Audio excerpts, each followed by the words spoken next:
Here comes the transposition to the key of C major. Learn the notes from C major and feel each of the interval, not only with your ears, but also with your fingers. Second, third, fourth, fifth. That's right.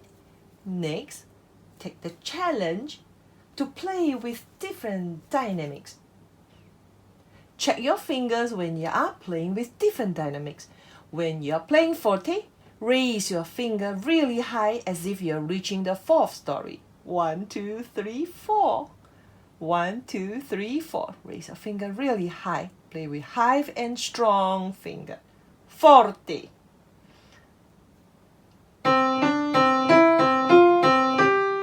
And mezzo forte. Raise to third story.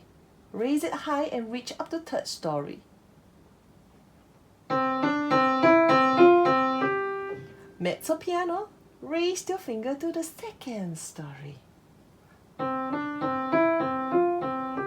Lastly, piano. Raise it a little bit to the first story.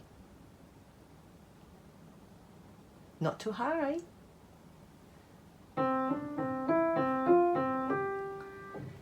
Could you hear the change of the sound? Forte, mezzo forte, mezzo piano, and piano. Enjoy! Find this video useful? Try our full book and revolutionize your piano practice altogether. No more long hours of boring finger drill exercises, but just a carefully planned 10 minutes each day. How much more fun and effective your practice will be if you just try this book. Still not convinced? It's okay. Get your free worksheet first and see the improvement for yourself. Here is a practice video for you. Are you ready? Let's go!